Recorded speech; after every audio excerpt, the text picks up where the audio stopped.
All right, here are some quick tips for solving equations. I'll emphasize the word tips because there are many different ways of approaching solving equations, but if you follow these tips, you'll have an easier time getting the right answer. So, what are the first two tips? Well, if you're presented with an equation where you can apply the distributive property, you should do that first. And immediately after that, you should combine like terms. I teach these together because they usually appear together. Now, let's see some examples where we apply the distributive property and combine like terms. In example 1, we've got 6 plus 3 times the sum of x and 4 equals 10. Can we apply the distributive property? We sure can, so let's do that first. 3 times x is 3x, and 3 times 4 is 12. Now, we should combine like terms. What are our like terms? We've got two numeric terms, 6 and 12. When we combine those, we get 18. So now we have the equation 3x plus 18 equals 10, and that's a simple two-step equation. Subtract 18 from both sides, and you get 3x equals negative 8, and divide both sides by 3, and you have your answer, x equals negative 8 over 3. Let's take a look at example number 2. We have the equation 4 minus 2 times the difference of 3x and 5 equals 2. Now, although I spoke the equation that way using a minus and the word difference, I don't actually mean that this is a subtraction sign or that one. As discussed in class, when doing algebra, it's helpful to think of subtraction as just the addition of negative numbers. Now, this is why. Because when you look at the outside term, you might see 4 minus, and that's the number 2, but it's not. This is 4 and negative 2. This outside term is a negative 2, and this inside term over here, you'll see, is not minus 5, but negative 5. Now let's see what happens when we look at this as a negative 2 and a negative 5. When we distribute the negative 2, we get negative 2 times 3x, which is negative 6x, and negative 2 times negative 5, which is positive 10, which is the correct way to distribute this outside term. So again, it's helpful to look at all numbers as positive or negative, and to ignore all of these signs, or you shouldn't look at these signs as being subtraction signs. They're negative signs. So now that we've applied the distributive property, let's combine our like terms. What are our like terms? Well, we've got two numeric terms, a positive 4 and a positive 10, and you put them together, you get a positive 14. Again, we end up with a simple two-step equation. Subtract 14 from both sides, and you get negative 6x equals negative 12. Divide both sides by negative 6, and you get x equals negative 12 over negative 6, which when simplified is x equals 2. Since they're both negative, you know the result is positive, and 12 over 6 is 2. Now, you should be an expert at this. Let's look at example number 3. Can we apply the distributive property? We sure can. Here's a negative 7 as our outside term. Let's distribute the outside term to the inside terms. Negative 7 times negative 2x is negative 14x. Negative 7 times positive 4 is negative 28. Now, let's combine our like terms. Notice, in this expression, our like terms are two terms with the variable. They're not numeric terms. So we can combine negative 3x and negative 14x, and when you put those together, you get negative 17x. All right, keep the negative 28 over here, and we've got 12 on the other side. Now, let's add 28 to both sides, and we're left with negative 17 equals 40, and then divide both sides by negative 17, and that gives us x equals negative 40 over 17, which cannot be reduced any further. We know this because 17 is a prime number, and 40 is not a multiple of 17. Now, whenever you look at an equation, you should apply the distributive property, then combine like terms.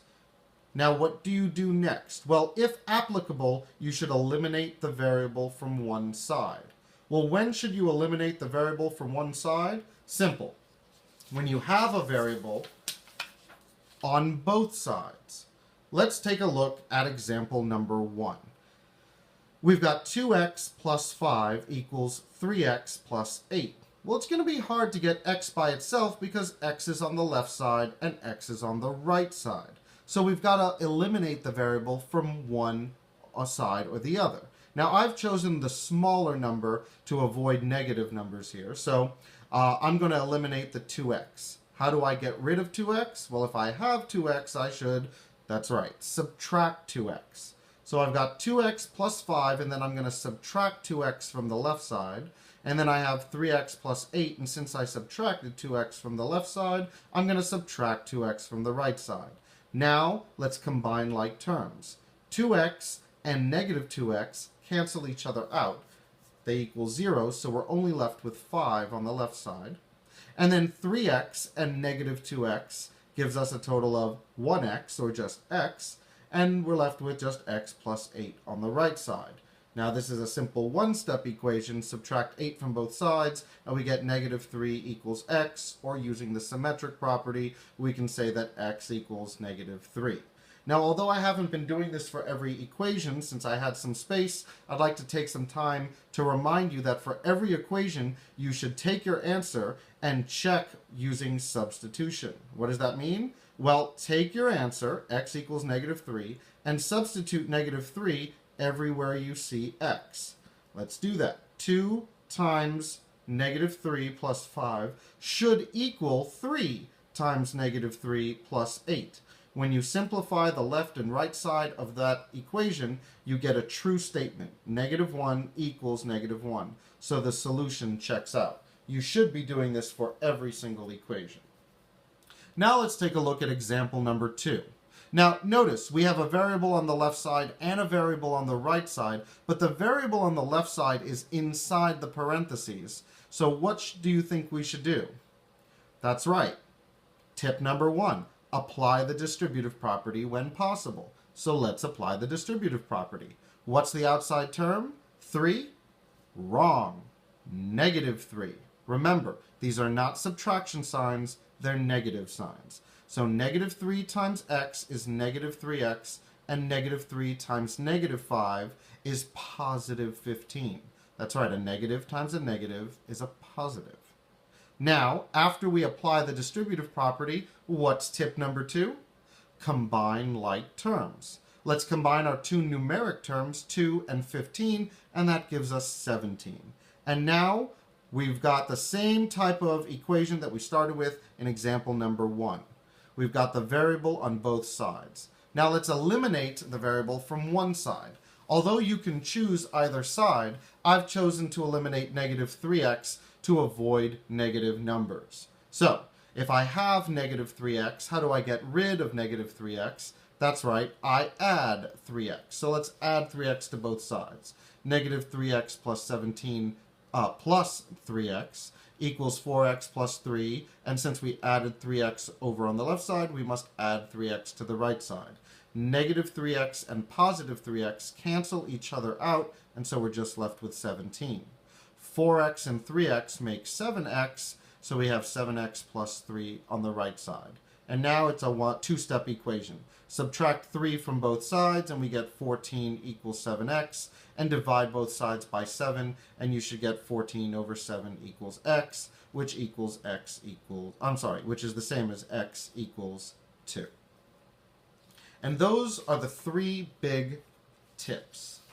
Now I have some extras for those of you who dislike fractions. If you dislike fractions, guess what? You really don't have to deal with them. Congratulations. You can avoid dealing with fractions. Now, how can you do that? You have to multiply both sides by the value of the denominators.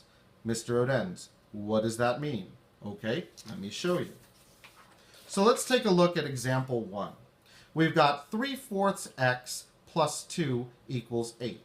I don't want to deal with this fraction. I've got 3 over 4. I don't want to subtract. I don't want to deal with it. So what am I going to do? I'm going to multiply both sides by the value of the denominator. The denominator is 4, so I'm going to multiply 3/4 x plus 2 times 4. And since I multiplied the left side by 4, I have to multiply the right side by 4. I will apply the distributive property. 4 times 3/4 x equals 12/4 x, and 4 times 2 is 8. And of course, 4 times 8 is 32. Now I know that 12 over 4 is just 3, so 12/4 x is just 3x plus 8 equals 32, and now I have an equation with no fractions. And this is going to be easy to solve. Not that this is hard to solve, but if I don't want to deal with fractions, I've accomplished my goal. Now I'm going to subtract 8 from both sides, and I get 3x equals 24, and then divide both sides by 3, and I get x equals 24 over 3, or x equals 8. Now, I'm going to show you example 2, and it might seem complicated, but it's not. It's just the same thing twice. Let's take a look at our original equation. 5/2 x plus 6 equals 2/3 x minus 2. Now I told you to multiply both sides by the value of the denominator or denominators, meaning there could be more than one denominator. Here we've got two denominators. So what do you think we're going to do?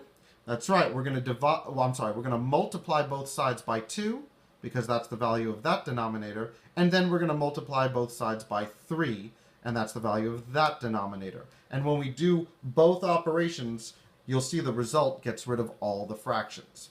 Let's multiply both sides by 2, and we end up with 10 over 2x plus 12 equals 4/3 x minus 4, and 10 over 2 is just really 5.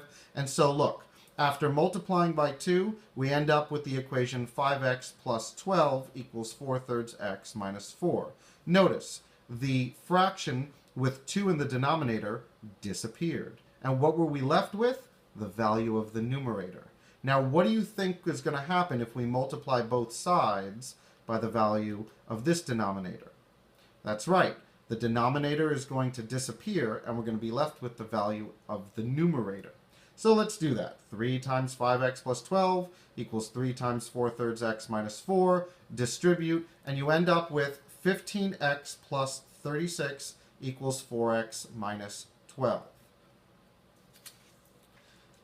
We have an equation with the variable on both sides, so what should we do? Eliminate the variable from one side. Now I'm going to choose the smaller value to avoid negative numbers. Subtract 4x from both sides, and you get 11x plus 36 equals negative 12.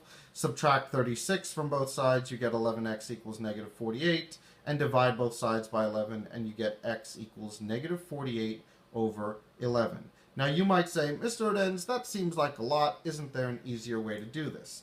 Yes, there is. And I'm going to show that to you now. However, you need to understand what has been done here. We're multiplying the equation by 2, or both sides of the equation by 2. And then after that, we're multiplying the equation, or both sides of the equation by 3. So let me remind you, we're multiplying both sides of the equation by 2, and then immediately after that, we're going to multiply it by 3. So if you're multiplying by 2 and then I'm multiplying by 3, you might anticipate what we should do. Here's example 2, but a little quicker.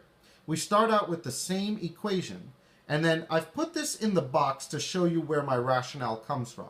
I said we're going to multiply both sides by 2, and then after that we're going to multiply both sides by 3. So you can see that if we're doing that, what's 2 times 3? That's right, 6. So what you can do is you can take the product of all of your denominators, and if you multiply both sides by that product, then you can accomplish getting rid of all of your fractions in one step. Let's see if it works. Let's multiply both sides by 6. 6 times 5/2 x equals 30. 6 times 5/2 x equals 30/2 x, and 6 times 6 equals 36. 6 times 2/3 x equals 12/3 x, and 6 times negative 2 equals negative 12. Now you might say, but Mr. Odenz, we still have fractions. Well, no we don't. Let's simplify the fractions. What's 30 over 2? 15. What's 12 over 3? 4. And ta-da!